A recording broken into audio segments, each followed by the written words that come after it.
So, last time, when I said there weren't going to be any more high points for a little while, I regret to inform everybody, but that was a hilarious pun. I'll see myself out.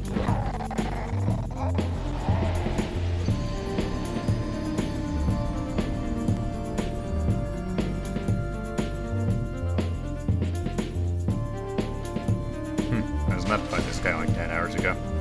Easy, boss. Why can't I use this bonfire? Are there enemies nearby or something? Whatever, I'll just go fight the boss. It's not hard. Oh, right, someone invaded and the game didn't feel the need to tell me. That's cool. So this boss is, it's just a bunch of rats. His bosses that are just a ton of standard enemies are always really fun and good. Leave this place here.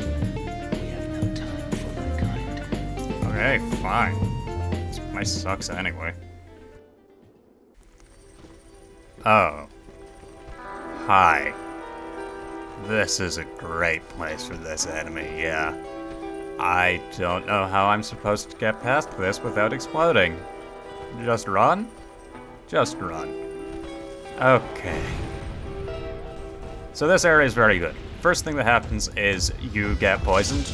There's like 6 of these poison-spitting statues. You can avoid them consistently if you feel like being really slow and cautious and destroying them every time, but that's slow as hell and I'm impatient. So next is you've got to kind of wander off into the dark. It's got that cool light mechanic from Tomb of Giants. You know, that place everyone hates. I have to imagine that at some point somebody on the design team pointed out that everybody hates that area and somebody else just said, yeah, 'cause it's really hard and that means it's good. Tangentially, what even exploded here the first time? Why is it still exploding? And still exploding. Okay, it's continuing, I'll continue.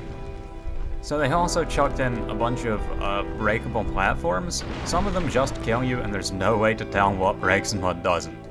There's also this giant ant. It cures poison, so that's kind of nice, but I have no idea why they even modeled this. It doesn't show up anywhere else in the game, and it's weird as hell.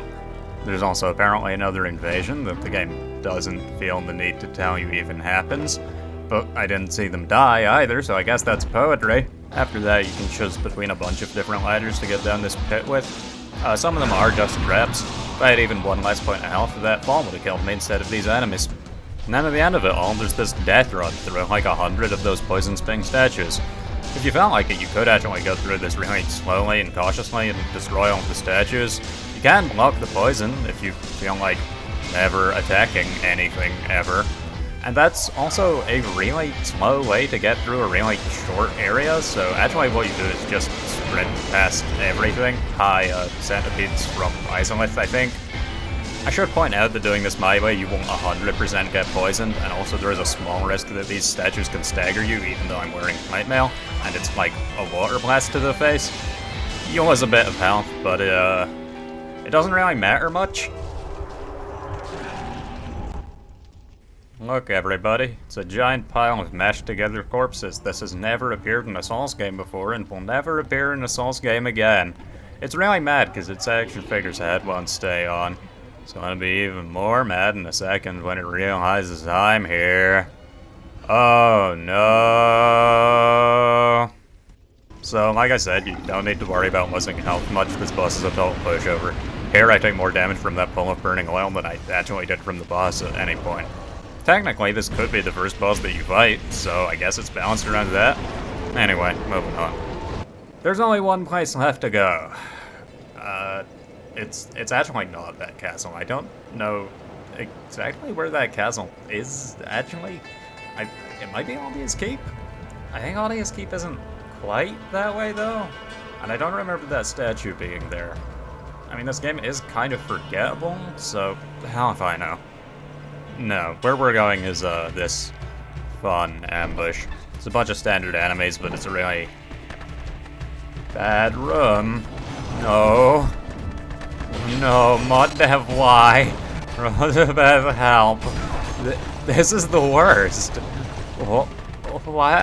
Why would you take an encounter that was bad when it was a pack of standard mugs and make it bone wheels?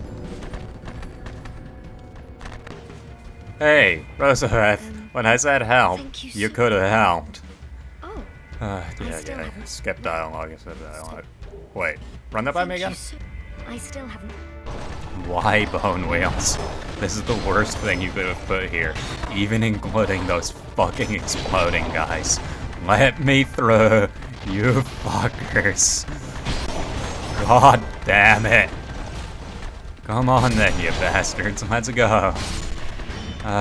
Two down. Come on, come at. I don't know why I thought more enclosed space was a good idea. Alright. Done with. Thankfully, that is the worst thing I will have to put up with today. And if memory serves, there's a bonfire. Right. Maybe he put it somewhere better. You just grab the stuff here. Oh. Okay, cool. You put it somewhere much worse. Hey there. You two look preoccupied, actually. Are you going to fight me? No? You're just gonna ignore me. That's good, I'm going with that. This is an improvement. Alright. I won't swing if you guys don't. I'm just gonna walk on by. Alright, we cool? You fuckers. Wait, what? I'd be more surprised, for this area has a habit of invisible enemies. Love how you can't lock onto them even once you know they're an enemy. And this is just fantastic as well. It's a guy with a crap ton of health and a great shield on a thin stairway. Who does that? And a better question, who does it twice? Alright. Second one. Wait, what? I'm sorry. I don't know if I saw that right. Yeah, my way. You respawn? That's... how dare you? Okay, the other one's back as well. What? So, you've got to stay in this area, or they just respawn. That's not something Dark Souls enemies do.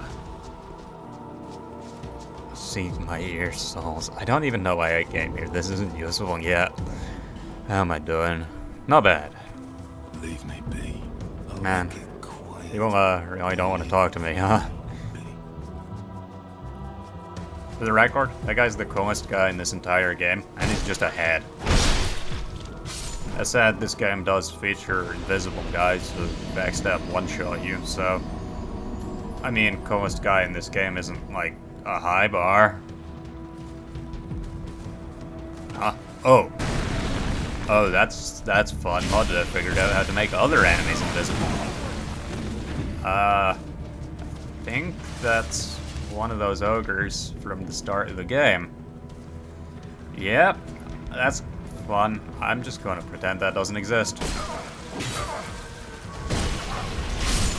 Oh, I guess I cannot do that. Worst part about this is that I'm having to actually spend time here. Usually you can just sprint through this area. There's this ladder that's blocked off. I don't know how to get there. I guess it's cool if there's something in the treetops, like an actual level, as long as it doesn't have any of this mist shit. But, yeah, I can't really see anything from up here. Maybe it's up a different tree? What a fool I was. Oh, hey, Vanguard. You didn't tell me you had a second body, which is a ghost? I don't know why this is here. It's so weird to have a second of this unique enemy with its own lore and backstory. I'd get it if it was like, okay, it needs to be this specific enemy for the encounter to work, and people just kind of have to ignore that it breaks the lore a little bit, but this encounter literally didn't have to even exist. What was the point of this? So, cool trivia with this boss fight. You can bait out this attack to hit that tree, and you get a secret item out of it. I don't know why you'd bother, it's a single flame butterfly. I don't even know why it's there, except I guess the devs are trolling? Another neat bit of trivia that a lot of people won't tell you is that you can hold out a torch, and if you do, all the spiders in this area will fuck off and leave you alone. I prefer this trick, where you shoot them with a crossbow and they die. And then you get to the boss of this area. Between the rats and this is really the episode for bosses that are similar to standard enemies. I was kind of fearing that mod dev might have put something horrifying in here, but the worst is these old ladies who can backstab you for like 80% of your health. Here we're looking at something that I'm pretty sure is new. Either some textures are missing, or this is just like this. Either way, I think it could use some work. Fortunately, there's a neat trick we can do to not go through that area. This Gavlan. With Gavlan, you will, you deal. You will, you deal. And you sell every single one of your mortal possessions. To quickly explain what the point of that was, you remember that door from earlier? Well, this number here is your soul memory. It's a record of all of the souls you've collected so far. And this door can be opened either by killing all 4 of the major lore bosses, or just having a soul memory of 1 million. That's right, you can skip the entire first half of this game just by grinding, and all that happens is the Emerald Hammer gets a little bit pissed at you. Anyways, on to the castle. Man, I hope these suspicious statues don't come to... Oh, they did!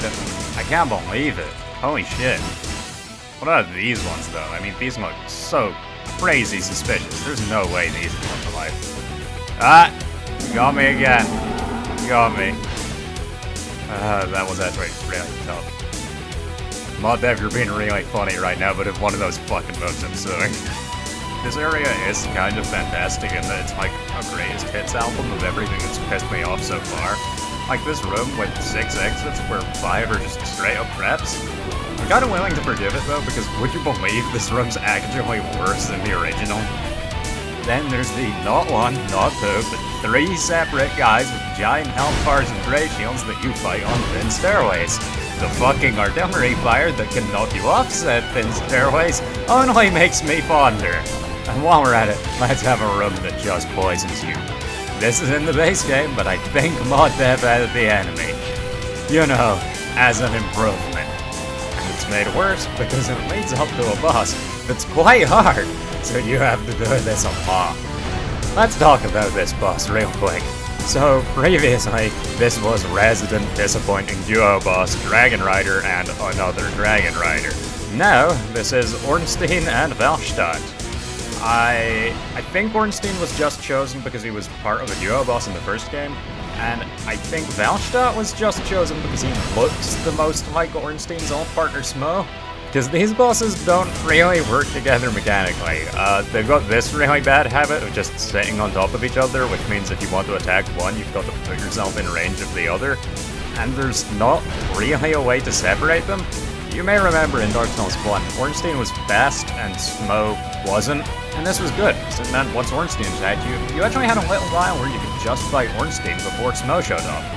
Here, Ornstein's fast and aggressive, and Valstadt is also pretty fast and aggressive, because they're both meant as solo bosses. And the arena just doesn't help you at all, either. Ornstein and Smo's original arena had all of these pillars that you can take cover behind and use to separate bosses out. Here, you're in a completely barren room, and the only cover you can take from one boss is behind the other boss. Which isn't ideal, because they can attack through each other. And lastly, there's this huge issue of the power disparity between these bosses. Ornstein was a cakewalk 10 hours ago, Valstadt is yet to make his solo appearance. Why not pick 2 bosses that actually complement each other a bit more and are closer to each other in terms of power? Like, make it easy, pick something fast and something slow, like Covetous Demon with Pursuer. Hell, this is a really small room, Covetous Demon would be really threatening in here. And fuck, it would be like game design, not just a callback.